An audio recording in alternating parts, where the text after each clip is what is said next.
है जिसे ओबीसी कहा जाता, जिसका मैं नेशनल प्रेसिडेंट हूँ। मुल्क की आज़ादी के 72 साल में इस देश में जानवरों की गिनती हुई, कुत्तों की गिनती हुई, हिजड़ों की गिनती हुई, मगर जो हम लोग हैं 52% ओबीसी के लोग, हमारी गिनती नहीं हुई। ओबीसी के लोगों को ब्राह्मण हमेशा इस काम पे लगाता है कि इनको मुसलमानों से लड़ाई करने के काम पर लगाते रहो। जब ये मुसलमानों से लड़ाई करने के काम पर लगे रहेंगे तो ये अपने हक अधिकार की आवाज बुलंद नहीं करेंगे, और जब ये अपने हक अधिकार की आवाज बुलंद नहीं करेंगे तो इनके हक अधिकार पर ब्राह्मण कब्जा कर करके रखेगा।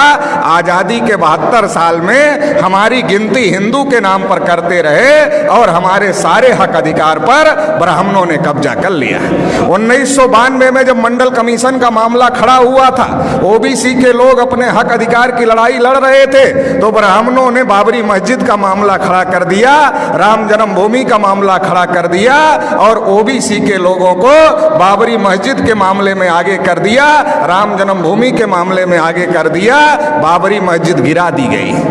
और जो ओबीसी की नौकरियां थी, जो 12 करोड़ नौकरियां ओबीसी को मिलने वाली थी, वो ओबीसी को नहीं मिली, उस पर ब्राह्मणों का आज भी कब्जा है। और मुसलमानों की मस्जिद चली गई, मतलब हमारी नौकरियां चली गई, आपकी मस्जिद चली गई, और रिजल्ट आया ब्राह्मणों के फेवर में, मंदिर बन गया। अभी मोदी जी अपने को ओबीसी कहते हैं, मगर उन्होंने ट्रस्ट घोषित किया, ट्रस्ट में एक भी ओबीसी के आदमी को मेंबर नहीं बनाए। जब मुसलमानों से लड़ना है तब हम हिंदू हैं, जब हम अपने हक अधिकार की बात करते हैं तब हम हिंदू नहीं हैं। मुसलमानों से लड़ाने के लिए हमको हिंदू बनाते हैं, और इस देश में हिंदू है कौन?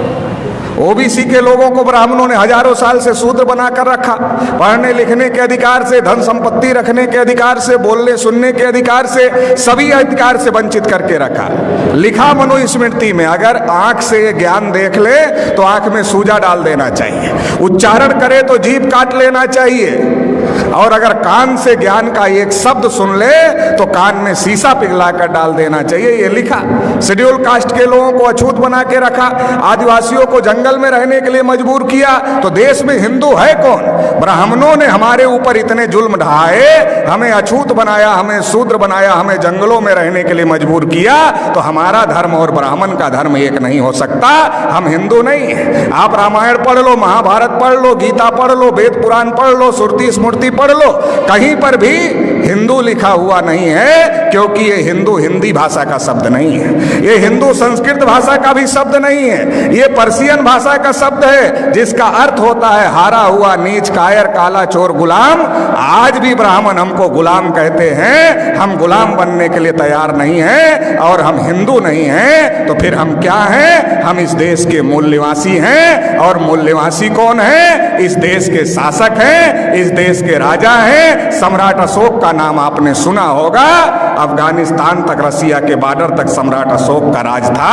हम लोग उस वंश के लोग हैं। इस बात को हम लोगों को समझने की जरूरत है। भारत के मुसलमान कोई अरब ईरान से आए हुए लोग नहीं हैं, हमारे डीएनए के भाई हैं, हमारे खून के भाई हैं। जब ब्राह्मणों ने हमारे बुजुर्गों पर जुल्म किया तो हमारे बुजुर्गों ने इंसाफ के मजहब को पसंद किया और इस्लाम को स्वीकार किया। भारत में जो मुसलमान हैं हमारे डीएनए और खून के भाई हैं, इस बात को ब्राह्मण जानता है। इसलिए दंगे में हम मरे या दंगे में आप मरे, ब्राह्मण की सेहत पर कोई फर्क नहीं पड़ता है। हमारे और आपके बीच में ब्राह्मण आ गया है, उसको बीच से हटाना होगा, भाई को भाई से गले लगना होगा। ब्राह्मणों ने हजारों साल से हमको मजलूम बना के रखा, 72 साल में मुसलमानों को मजलूम बना दिया है। इसलिए मजलूम को इकट्ठा होना होगा, और जो ब्राह्मणों ने नाइंसाफी का निजाम कायम किया है, इसे ध्वस्त करना होगा और इंसाफ कायम करना होगा। इंसाफ की इस लड़ाई में आप साथ देंगे, इतना ही कहते हुए आपने मुझे सुना, इसके लिए आभार, धन्यवाद। जय मुर्शिद।